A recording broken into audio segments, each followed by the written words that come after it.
Hello folks, welcome back. Here in Southern Ohio, the weather's finally starting to straighten up. For the last 4 weeks, from the middle of April to the middle of May, it was cold, it was rainy, we had frosty mornings, we had several freeze in the mornings. Not really good for queen rearing, not good for the bees collecting any type of nectar. The bees have been in their boxes a lot over the last 4 weeks. So we finally, things are turning around. It was in the 70s yesterday. It's pushing 80 degrees today. We're still a few days away from the honey locust and the black locust blooming. Blackberries are just starting to open up. So hopefully the weather's going to straighten out and we'll get a really good nectar flow over the next 3 weeks. So with all the cold, wet weather, there was a lot of hiccups this spring. Not only were a lot of the bees just tucked in their boxes, they couldn't get out. Some of the queen rearing that we did early on, we had a little bit of problems getting queens out on mating flights. So you're always running into problems, and it's how you address those problems is what you need to try to figure out. So one of the things you're going to run into is you end up with a queenless hive, whether it's a nuke, a hive, what it is. You can either introduce a mated queen, you can introduce a virgin queen, you can put a queen cell in it to hatch out, or you can do a newspaper combine with a queen right colony. And that's what I'm going to show today. So I had a 10 frame box I had pulled 2 splits out of, including the original queen. I had put a queen cell in it. Unfortunately, that cell did not emerge. So I had, I think 5. There were 5 frames of bees. There was lots of nectar, honey, a lot of bee bread. I don't want those to go to waste. With the cold weather we were having, I didn't want to get in one of the big hives and try to do a little bit of grafting. I didn't want to take the chance of chilling some brood. So quick and easy, I'm just going to merge them with the box next to them that is queen right. You'll see that the queen right box still actually had the quilt box on it from over winter. So I had to pull that off, dump the shavings real quick, had a rim around it, so I had to pull that off of there, scrape down some burr comb. I put down a piece of newspaper. It was windy when I filmed it. Put down a newspaper, had to hold it in place, drop the box on there, then you'll see me tilt the box up and reach behind it. I'm cutting some little slots in that newspaper. Just some little slots. You don't want to tear it open, just some slots. Put it down, button it up, walk away. Leave them alone. Come back in a week or 10 days, check on them. The bees will start chewing on all those little tears and rip spots. They will merge. As soon as they start chewing on the paper from the top and the bottom, they'll get used to each other. Suddenly you'll get a quick rush of brood pheromone and queen pheromone coming up into that upper box. Very quickly, they chew that paper, they get it out of the way, they'll start dragging it out the front. Both of those colonies merge together, no problem. There really isn't any fighting. You don't want to waste bees. You don't want to waste all of their resources. So this is the easiest way to just merge them together with a piece of newspaper. I'm going to give them about 30 days. I'm actually going to split that hive back down again, but I'm not wasting anything. Everybody's helping each other out. So let's take a look at the video, and I'll come back and we'll talk about it again.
Okay, by doing a newspaper combine, I didn't waste anything. We didn't waste any bees, no nectar, no honey, no bee bread.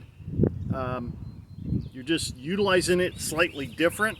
And like I said, in about 30 days, as that hive builds up a little more, that one's going to get broke down into quite a few nukes when I get ready to do my next round of queen rearing. So it's really quick and easy. Again, put down a piece of newspaper, cut a few slots in it. Slots, don't rip it open. You just want some slots. Put the box on it, put the lid on it, walk away, leave them alone for a week or 10 days. I've never really had any problems, no fighting. You don't see a bunch of dead bees out front. It works really good. So don't waste your resources. If something happens, step back, look at it, figure out what you're going to do, follow through with it. So I hope this helps everybody. Seems like I had a few questions about doing newspaper combines there a few weeks ago, so I thought this was a perfect time to do this video. I hope you enjoyed it. Please like and subscribe, share this with all your friends, and I'll see you next time.